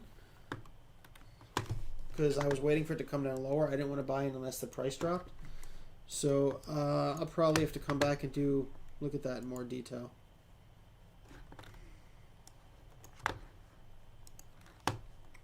RVN, you ready again? Is she ready for me again?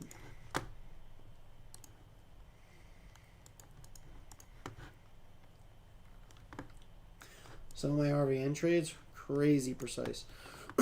So we have a good trend line support now. She's bouncing off of it as we speak.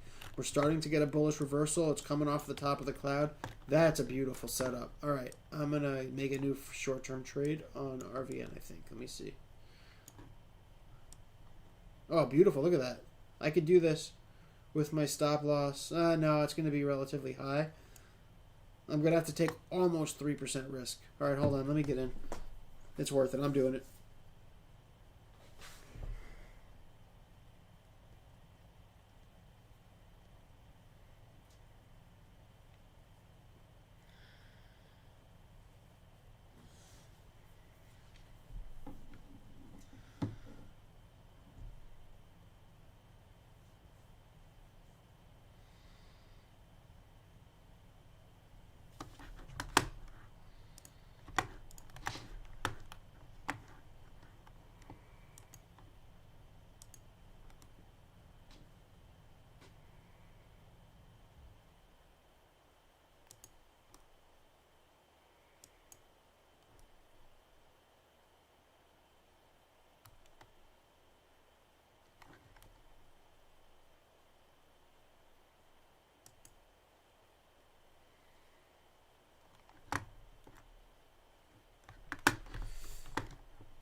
I think I have to make a CHZ trade.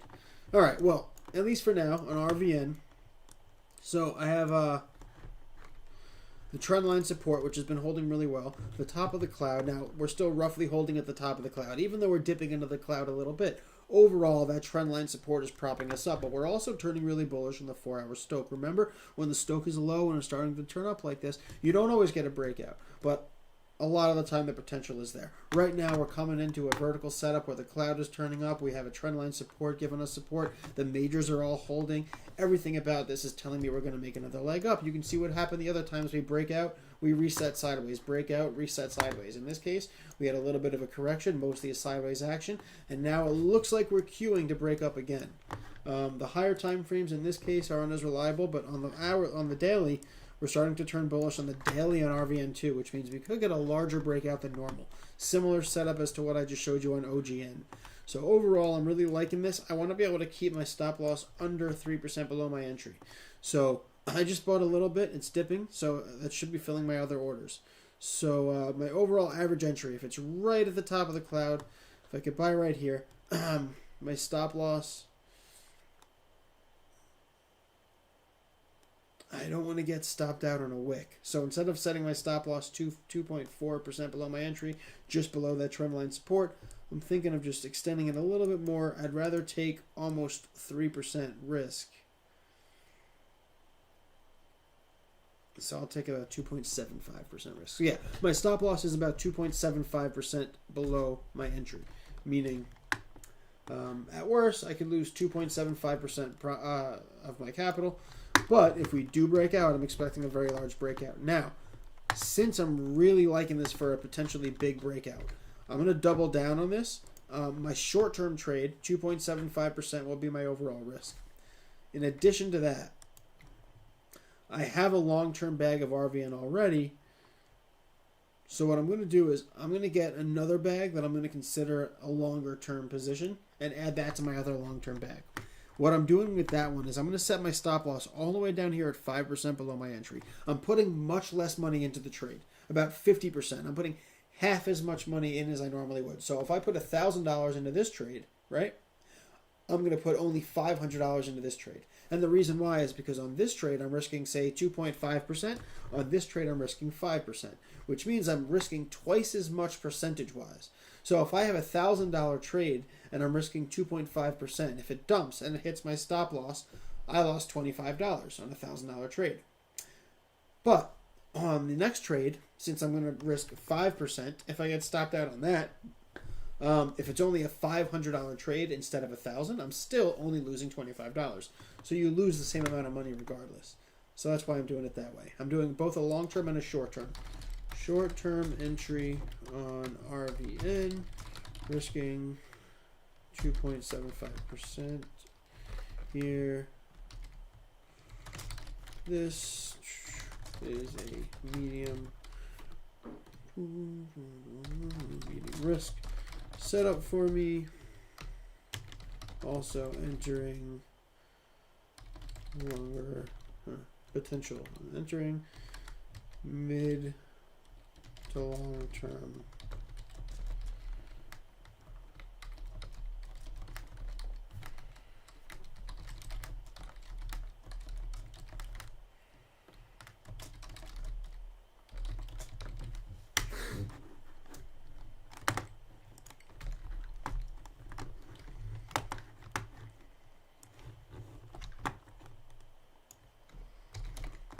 Now, if for some reason RVN were to dump and hit my stop loss on my longer term trade, right, I would plan on buying down here. So I'm going to set a notification. Everybody needs to do this. Set a notification at, say, not 20, maybe 20 cents, a little bit under 20 cents. You want to get notified if the price comes down to just under 20 cents. Because if that were to happen, if there's a quick dump and it goes all the way down to that level, I would 100% want to buy in big right there and put my stop loss below the bottom of the cloud, which has a really, really high probability. If that happens, the 99 EMA in the bottom of the cloud would hold and we would launch like insanely bullish off of that. Very, very high probability. That's exactly how it would play out if that were to happen. So you definitely want to have notifications enabled. So if that were to occur, you're prepared and you're able to jump in if you see that opportunity.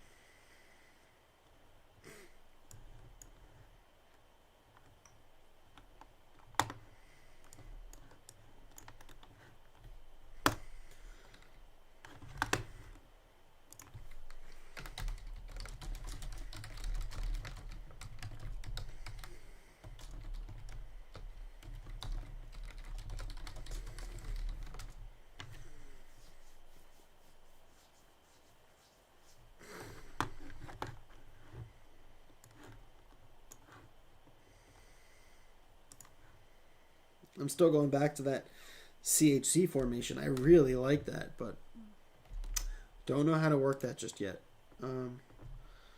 Plus, I've been on the live stream for 2 hours. I really got to go get a bottle ready so when Charlotte wakes up, I can just quickly give it to her and then crash. Plus, I'm really tired as it is. So IOTX is almost identical to CHZ. I want you guys to pay attention to those. Chances are they're going to move in unison. So let's look at CHZ. We're riding just along the 55. Earlier, we bounced on the 55. Big bull run, retrace to the 55. Bounce. Now we're riding the 55, right? And look, exact same thing on IOTX, which is another one of my big long-term trades.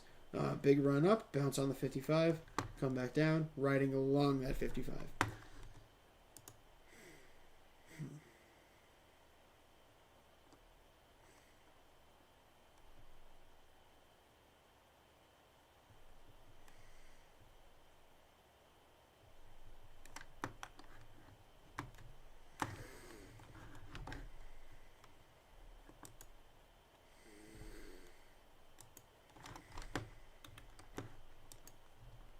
So if one moves, they're both moving. If IOTX moves, CHZ is moving, and vice versa.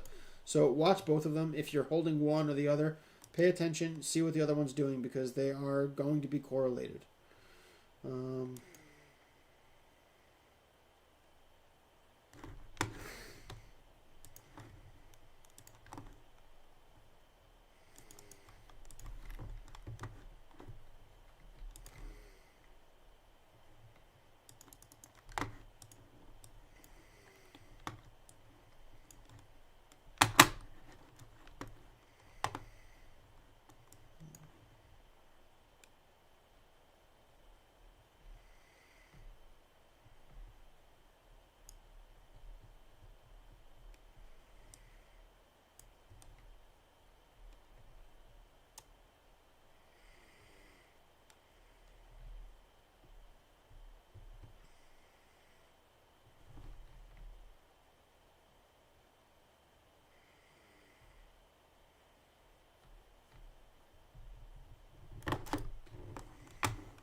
All right, last move I'm making, and then I'm gonna call it quits for the night. I'm too tired. I'm fucking spent, and I know I gotta feed the baby in a minute. I wanted to have more time to do more coin requests, but I spent too much time explaining shit, and you know how that goes. All right, top of the cloud, 55 EMA, both for support. Stop loss 2% below entry. If I can get my orders in quick enough, so I'm gonna buy UMA as well. That's another medium risk setup. It's not low risk. My stop loss is 2% below my entry. Medium risk. Now, I haven't gone and get my buy orders yet. I'm just showing you what I'm doing. But you know what? Actually, maybe I won't do this. Hold on a second. All right, I'm gonna cancel this. I'm not gonna pull the trigger on this trade now because I was gonna do it, but I wasn't worried about the 4-hour Stoke turning south, but the daily has me concerned because there's a lot of resistance from the bottom of the cloud on the daily. Maybe I'll wait and see what happens if we break into the daily cloud again. Shit. All right. Okay, I'm not going to do that. I'm not going to buy UMA. All right, who's asking? Q is saying to look at ENJ. All right, I'll look at ENJ really quick for you before I let you guys go.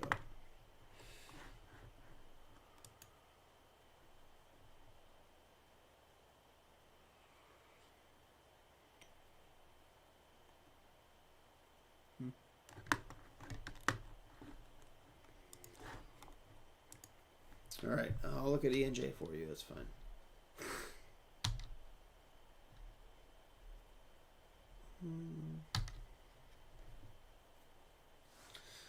My last long-term reef stuff is still holding. That's fine.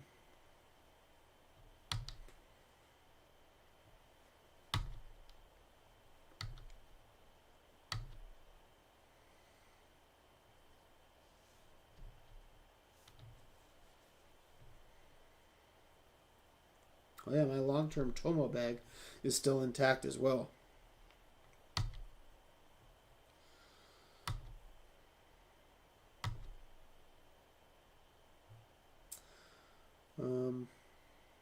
Did I ever achieve 10x on my NPSX? Almost. Let's see.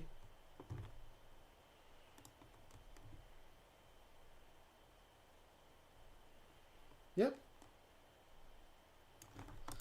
Still sitting on my MPXS bag too. So that was my first.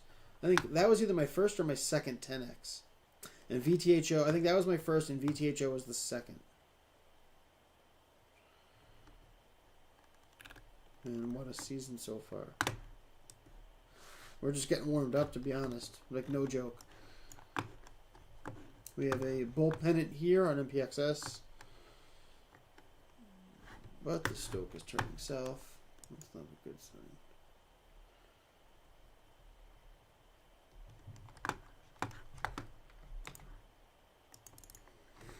Alright. Do I have ENJ on here somewhere?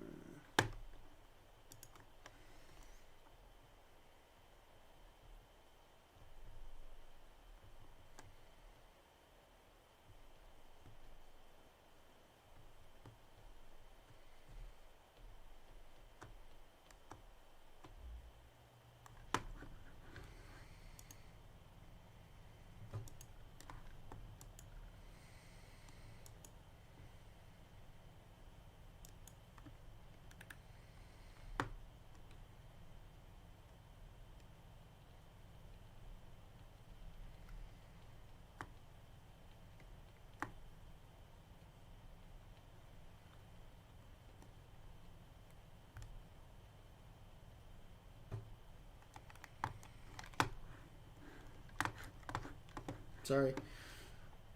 ENJ. That's what I was going to do. Right?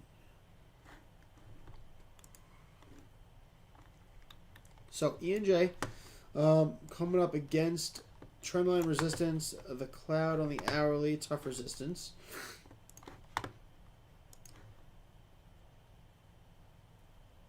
I'm kind of breaking through a little bit, flirting with it here. But going all the way back, that resistance is really intact, to be honest. All the way back to the prior top, right? So it's just recently we broke through it and then kind of wiggled our way through that resistance a little bit. Now the bottom of the cloud is a strong resistance for us. But again, that's only hourly. The 4-hour model might look a little better. Let's see. So the 4-hour model, we're back above the 99 EMA on the top of the cloud. The Stoke turning south is a huge deal.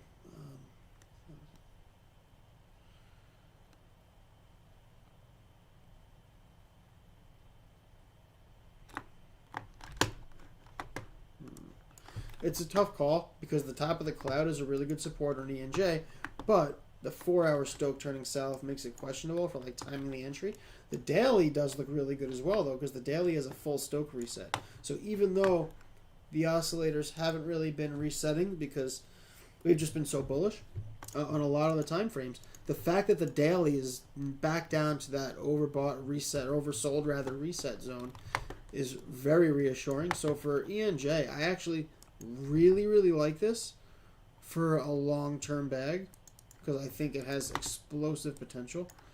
Short term, I don't know how I can play this yet because it's sitting on killer support right now. It's got the top of the cloud and the 55 EMA right there. But the 4-hour Stoke is also trying to tell us that it's about to go down, so that makes it difficult. I guess the Stoke hasn't been that reliable on the ENJ, so how much would I have to risk to get into a short-term trade?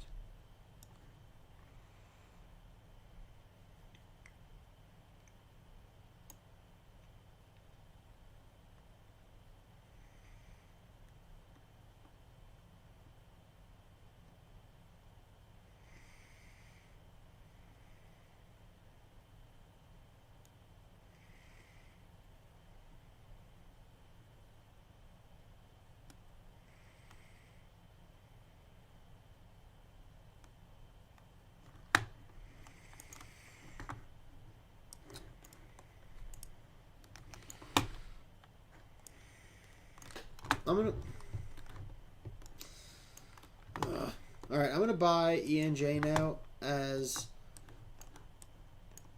a longer term bag. I'm not actually gonna set a stop loss yet. Let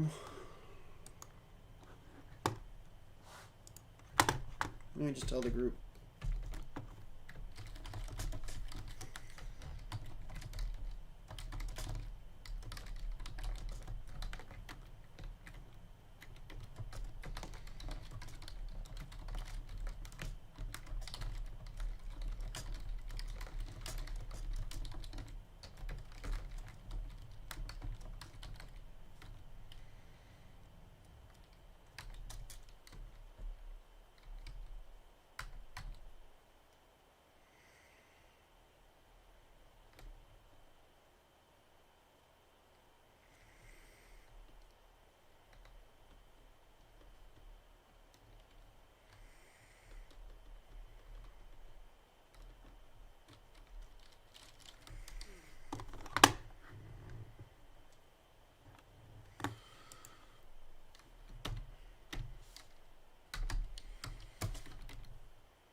Alright, so that's the plan for now. I'm going to kill this stream. I got to go get a bottle ready for Charlotte and get ready for bed. There's definitely a few other setups that I thought looked really good, but just it was a little too risky to get in. I'm going to take one more look before I crash, before I go to sleep. I'll let you guys know. If you're not in the group, you won't know. But for everybody in the group, obviously, I'll let you guys know in Discord if I decide to pull the trigger on any more setups. Like some of them, like CHZ, some of them look really bullish. I don't want to overextend myself because there's still a chance BTC fails to hold its support and all my trades get ruined I don't think that's likely, but it's possible. I don't want to overextend myself, but that does look like there's some serious profits on the table, and I don't want to miss out. So between IOTX and CHZ, I'm going to see if the two of those, if I can possibly work on where I can keep my risk to maybe 2.5% to 3%, no higher than that. If I can do that, I might enter into a short-term setup on those. So stay tuned. I'll let you guys know before I crash in the next hour or so if I make that move, if I can put together a worthwhile trade plan on them, and I'll let you guys know what I do. That's it for now. If you need me, just tag me. I will be available in group. If you guys need me, just let me know. Thanks for stopping by. If you are not in the group, hit me up anytime. If you want to learn more, if you want to learn how to do what I do, learn how to trade like I trade or do TA, whatever, hit me up anytime. Send me a DM on Discord. I'm always available if you're a member of the premium group to get on like a voice chat if you need some guidance or if you need some help coming up with a plan to learn this stuff or figuring out the best strategy, risk management, things like that. I love doing it. I love sharing what I know, so I'd be happy to have you guys join if you're down. Plus, Jack banned me from Twitter, so I can't go on Twitter to get noobs to come join the group. But I'd appreciate the support if you want to join, and if you don't, because you're a cheapskate and you want my free shit, that's fine. Just follow me on YouTube and share my videos, and I'll share some info with you whenever I can. Thanks for stopping by, everybody. Catch you later.